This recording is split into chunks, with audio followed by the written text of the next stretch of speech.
This is Black and Alive, presented by 28 Shades of Black Magic. 28 Shades of Black Magic is a photo series highlighting young Black artists and entrepreneurs who are making history right now. And Najee happens to be one of those people. Najee was one of our first features in 2018 when I first started the series. So thank you so much for taking part in this. And we could just jump right into it. So you could just tell everyone who you are, what you do, all of that, everything. Perfect. So for those who are tuning in, my name is Najee Omar. I am a writer, a performer, and an educator. I do a lot of things, but mostly what I try to do is I'm a storyteller. And so some of the ways in which that comes about is through my own personal projects. I write poetry for the page. I also perform poetry on stage. Sometimes that looks like a theatrical production. Sometimes it looks like poetry with a full band. And when I'm not doing my own projects, I'm also leading an organization called Spark House. And Spark House is an arts education organization that's dedicated to developing youth voices and promoting social emotional well-being. So on the ground, what that looks like is going into classrooms, facilitating poetry workshops, teaching literary devices and techniques, getting young people to work on their own writing, having them publish something, and then also getting them in front of an audience and working on public speaking as well. So I wear a lot of hats. Yep. That's, in a nutshell, that's what I do. Yeah. The perfect overview, which leads me to the next question. Of course, the effects of COVID-19 are vast, deeply affecting everyone across the world. So just tell us a little bit about how COVID-19 is affecting your work, but also everything going on, Black Lives Matter movements and all of that. How's that affecting you as an artist and your work? It's a lot. It's a lot going on. What I would say once the pandemic really hit, right? As a young Black artist and also as the head of an organization, the first thing that I was thinking about was, how is my organization going to survive? Yeah. And what does it look like for me to have an arts organization in the time of a pandemic? And how do I reach my young people? How do I reach them? How do I keep them engaged? And so how has COVID-19 affected my work? It has forced me to stretch myself. It's forced me to think about my organization's mission and how do I pivot in the moment to really make sure I'm responsive to the young people and their needs. The beautiful thing with literacy-based arts is that it can be flexible and expansive. Mm-hmm. And so I've been able to integrate into the classrooms through distance learning. Distance learning is not my favorite. As artists, we're very we build up of energy and people, yada, yada, yada. Acting. So I've had to pivot in those ways, but think about how do I change the curriculum, right? And get them to think about, what does it actually mean to be a young person today? And how can you find space for your voice and your activism and your purpose through the poem? Yeah. That's one of the things that I know that the poem has done for me. And so I wanted to just change shape and form to figure out how we could do that for young people. So Kearah-Armonie has been one of the guest artists to come in. And I was so excited because introducing my young people to other artists out there in the world who are doing amazing things is so important to me. So I was nervous that element of the program wouldn't be accessible anymore. Yeah. But it has been. So that's one way that it's been affecting me. In terms of all the uprisings and everything, I think what I've been meditating on is, what does it mean to be Black and alive, right? Mm-hmm. And trying to sit in that, we know Black Lives Matter. Yeah. we know that, right? And so it's how do I use this moment to cherish this life that I have, to cherish this voice that I have, and really run with that. And so, you know, I found myself being super overwhelmed by everything. Yeah. For context, I live in downtown Brooklyn, and so a lot of the protests, a lot of rallies are literally right outside my window. Yeah. Um, and so I've been thinking about how do I center joy in this time as well, because that's so important to me. Yeah. And so I've been trying to do that. Wow. I greatly appreciate that. And you're so good at answering questions. Oh, Perfect. And you threw in Black and Alive there, which well, is like my little title. Like, thank you. I feel like you shouted me out. And you actually shouted me out. No. Thank you so much. So what's my next question? Oh, how have you, I know you're trying to find joy, so this question kind of echoes what you were saying, but also what are other ways you have been like vocal or reaching out or interacting with your peers, colleagues, or just doing this work for Black Lives Matter? Yeah, that's a great question. The way that I feel like I've been doing the work for Black Lives Matter, right, is thinking about legacy and thinking about how do I affirm the fact that Black Lives Matter, and thinking about a long-term goal. And so that's where I've been pouring a lot of my energy into Spark House, my organization, and thinking about young Black lives, young Black voices, and how do I affirm them, but also remind them that they have agency during this time, especially. And so one of the ways that I've really pushed that forward was making sure that we had a virtual poetry showcase, which took place last week. And I mentioned this before, but I almost didn't do it because I was like, there's so much going on, and I don't know if this is the right time. And then I had a moment with myself, and I said, artists have birthed some of the most amazing creations in the midst of some of the most horrific times. Yeah. And so if there's ever a time to produce something, to produce a showcase, an interview series, whatever it is, like people need art, like our souls need that. And so I've been pouring into my young people and pushing their voices. And it's been a beautiful thing because I'm like, I'm good. Like I'm good in a sense that if my voice never gets out there a day after today, right? I know that there are a lot of young people who have a flame and will continue to charge. And so that's I feel like the spirit of my activism has been in the classroom, has been through the arts education spaces, because I know that they're going to carry the torch in ways that I can't. Ooh, yes, very much. So I want to ask you if you have, I don't want to be cheesy and say like, do you have advice? But if you have anything to say, just again, kind of echoing what you just said. So to elaborate more, about a week ago, I was feeling, I can't really describe the feeling, but very much just like confused as like where I stand in the revolution. Because I never really went to any of the protests or the even peaceful protests for Black Lives Matter all these years. I've never been to one at all. And now, being that it's a global uprising, this is the first time all 50 states are taking part at the same time, including several countries. It's like, damn, I kind of want to go. But then I realized, like, that never has been my thing. I don't want to go, but what do I do? You know what I mean? So just how you say your activism lives in the classroom, what would you say to someone else trying to still find theirs?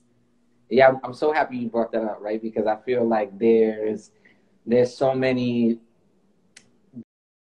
pressure. There can also be a lot of shaming going on, not out in the streets and doing things. And my advice would just be, and I posted about this a lot, that there's space for it all, right? And I feel like it's a moment to check in with yourself and just see, like, what is my contribution? And sometimes, a lot of folks, and this doesn't just happen during moments of uprising or protest, but in general, we're conditioned to sometimes give more of ourselves than we necessarily have.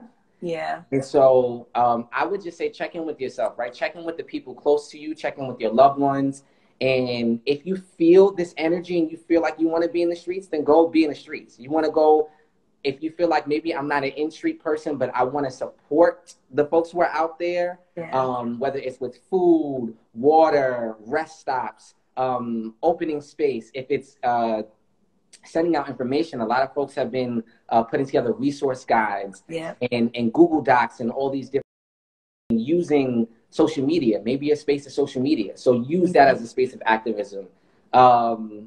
Light a fire in your jobs if you can, right? You know what I mean? Like, call out the racist policies and the racist people. Like, everybody, the American theater is under flames. Like, everybody is under flames right now. Yep. And I'm here for all of it. Like, listen, we need some people to write emails and to hold heads of institutions and organizations accountable. And sometimes you can't do that and be in the streets and be arrested. Sometimes you can't do it all. Right. So realize that movements happen because of a collective body and a force. And every person, once you realize what your role is, you're good. Just do your role well. And sometimes, listen, especially like for not just our elderly, but sometimes your role is just to be the prayer warrior. And to say, listen, I need to cover all those bodies out there that's in the streets, that's doing these things, or that's, you know, fighting these institutions, et cetera. Like, we need spiritual covering. We need it all. Right. So burn your sage, say your prayers, create your signs, dust off your combat boots, everything. Everything. But find your lane, because there's space for it all. That's what I'm saying. Space for it all. That was so beautifully put. Like, I'm definitely gonna edit this and put it everywhere. Good. So thank you for the gems. I definitely agree with all that. There's everything we could do, even if it's just buying a case of water and walking outside and handing it out, or granola bars, or just like texting your friend and saying, hey, this is what you do if you get stopped by the police. Yeah. Like, everything. Very important. So thank you so much. I also want to know if there's anything you'd like to plug, like any organization specifically that you've donated to, or one that you can think of, or maybe a particular business or anything like that. Yeah. So one thing that I do want to plug is I want to plug 651 Arts.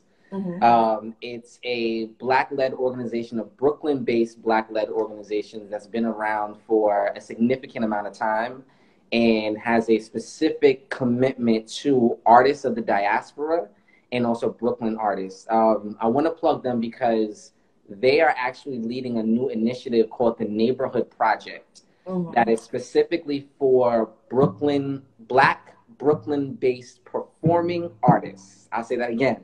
Yeah. So 651 Arts is they're starting a new initiative. It's called the Neighborhood Project, and it's for Black Brooklyn-based performing artists, specifically emerging artists. And what they're looking to do is they are looking to create a paid opportunity for this artist to come in and create some sort of work in their neighborhoods, right? In their Brooklyn neighborhoods. Why I want to plug this is because I think that this program is so appropriate for right now.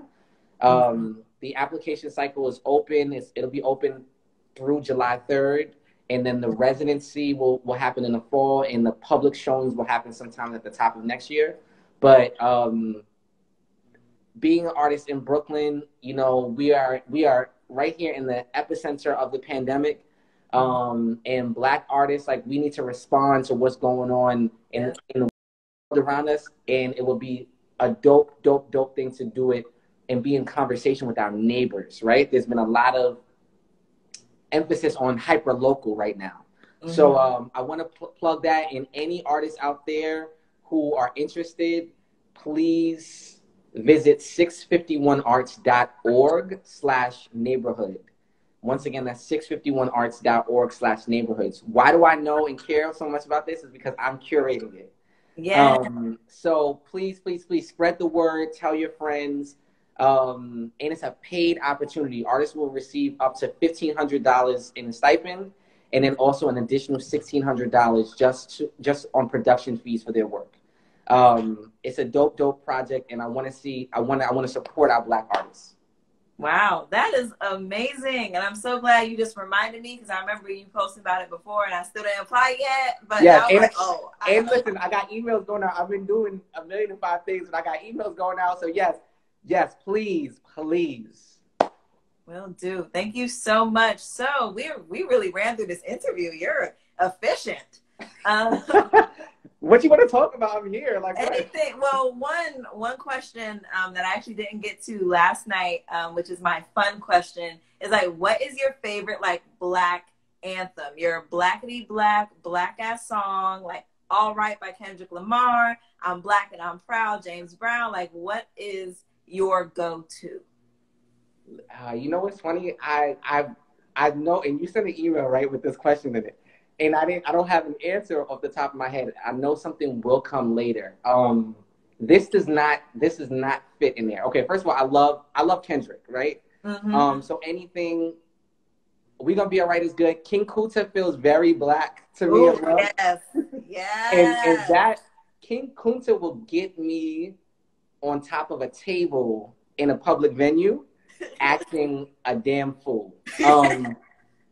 But yeah, so I don't necessarily have like a strong, real. All the ones you mentioned, I love. James Brown, I love. This is not that exactly, but I've been listening to a lot more Erykah Badu lately, and this is definitely not appropriate. But she has one of her songs. I can't think of the title, but she's saying, "What you gonna do when they come for you?" Work ain't honest, but it pays bills. And I'm like, this is Black and this is real. It's Black love. It is Black love. It is some real Black love. I'm like, oh, she's experienced some stuff. So that sits with me too. That sits with me too, but in a different way. Definitely. No, I love it. You just like reconstructed the question a little bit. I mean, every bit of work that we do as Black artists is Black art, and you can take it and interpret any way you want to. Like, now I think I'm about to go back and listen to Pimp a Butterfly now that you just reminded me of King Kunta, because woo, honestly, a masterpiece, truly. Yes. Is the playlist public? Yeah, it's in our bio. 28 Shades of Black Magic's bio. Literally, it's the only link there. I haven't added any more links. And it's like 30 songs. And dope. So everyone watching, link in bio. Go listen to some music. Yes. I will say, before we wrap, I will say that music has been such a healer for me during this time. Like I commit hours out of the day just sitting with music, whether it's revisiting some playlists that I've made, working on new playlists, discovering new music. Music has been so helpful. It's definitely guided me through this emotional arc that I've been feeling. So I'm so happy that you created this playlist, and I cannot wait to listen. So yeah, right now I don't have any other questions prepared. If you would like to talk about anything, we have so much time. We do, okay. All right, well, how about this? I'm gonna flip it on you. Oh, okay. Let's see. How do you feel like, well, first of all, I guess as an artist, right, yourself, right? Like, what have you found yourself kind of just sitting with or meditating on in this time? Oh, what have I been sitting with? There's a lot. Like, my mind is going a lot of places. But one thing that I've just been thinking about, not even sure how I'm going to execute, is like a documentary film surrounding these uprisings, because I think it's so significant that so many people are taking part. They're over in France, in England, in Germany, doing Black Lives Matter protests in solidarity with us. All 50 states have participated in some capacity, and I think that is remarkable. This makes it like the largest civil rights movement, just because all 50 states have taken part. And I'm inspired by two documentaries I saw. One is called United Skates, or I think United Skates of America. That was, and HBO picked it up. It is about skating, like roller rink culture among Black communities across the U.S., but also the fact that all these skating rinks are closing, and it's not a coincidence. Like, here in Brooklyn, we only had like Empire. It's like, oh, Empire is closed now. But then you watch this documentary and see like St. Louis, California, Chicago, North Carolina, all over the US, these skating rinks are closing, and it's racially charged. You know, like they definitely do not want Black people having fun, clearly, across the US. If we can pinpoint an issue in like every state, then it's a systemic issue. So yeah, the fact that they went to various cities and strung it all together to create this one narrative definitely inspires me. And another documentary is Whose Streets, which is the one about Ferguson after the killing of Michael Brown. So of course, for obvious reasons, that was a time that is very similar to what's going on right now, except that film is only about Ferguson, but right now it's happening all over. So I've been just thinking, like, how am I going to do it? I'm wondering if I just post an open call to people who have already filmed and just ask for their footage. Because I know people are out there filming video and photographs, of course, like the artists are working. So that's just been on my mind for literally probably like a week. Like ever since I heard that it's in every city almost, or all of these cities. Like I was just like, somebody ought to make a documentary about this. Yes. I'm happy that you said that, because a couple of things come to mind. So one, yes, right? Slide in the DMs, put the open call out. That's all I got from it, slide in the DMs. No. Do the open call, because I think that there are folks who would be willing to contribute and also to be in conversation with you around this. And it is very clear that, you know, we are and have been living in a very historic time. I was just on the phone with my brother yesterday talking about, I was like, the Black arts movement was like the 60s and the 70s. And you think about the civil rights era, and I was like, you know, a lot of these movements, you know, have spanned around like a decade or two. Yeah. And I was just like, do we have another 10 years of this? I was like, hold on. I was like, is that what they're going to say? Oh, the 2010s and the 2020s was the Black Lives Matter movement. So whatever the case is, we need folks like you to gather this information. I've been thinking a lot about writers and how we are archivists and historians, and like our job is to archive the present and create a documented history, however that looks. And so, yes, do that. I did see United Skates of America because I love roller skating. That is like my go-to, and it makes me feel so free. And so that resonated with me heavy in the way that story was told. And I didn't think about it that way either, but I'm like, oh, that's dope. So I'm glad you've been sitting with those things. Yeah, it's been heavy on my mind. No, I studied documentary film in undergrad, so I'd be thinking. Yes. And so I've been personally thinking a lot about, just kind of like what you touched on this earlier, but like what's my role now, right? Like what am I here to do? What you know what I mean? Like, what am I here to do? And it's funny because this season I've actually been tapping into more of my comedic side. I think most people have a very serious, a serious impression of me because I do come off serious in a lot of ways. But I'm very goofy. And so, but there's not always, I haven't always created space for that in my art. And I found the value and the importance of doing that. And I've been thinking about that in terms of like, how do I express joy in this way too, and create this space for folks. So it's it's just been interesting. I've been really thinking like, wow, this is what's going to be birthed out of now. Yeah. Oh wow, I would love to hear you do some comedy. So well, hold on, not stand up, but I'll send you a video. I made a video that I only shared with very close people to me because it's so stupid. But I will send it to you. I will send you the video. Yes, please do. I will. So that's it for now. Thank you so much for participating. Thank you to everyone who watched. Yes. Najee, I'll let you close out and tell us where to follow you, your website, all of that.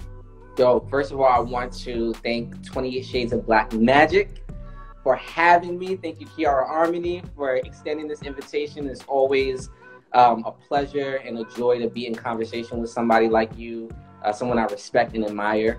So thank you for having me.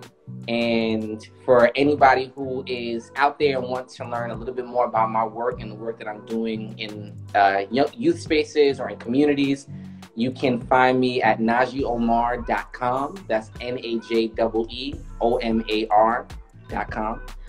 Or I'm on Facebook, Twitter, and Instagram at Najee Omar. I'm most live and most vocal on Instagram. On Facebook, that's where my family is, so I try to keep it in the PG. And on Twitter, I usually only turn up around Black events, so like the BET Awards and stuff like that. That's when I'm like so vocal on there. But yeah, at Najee Omar, you could just find out all the information.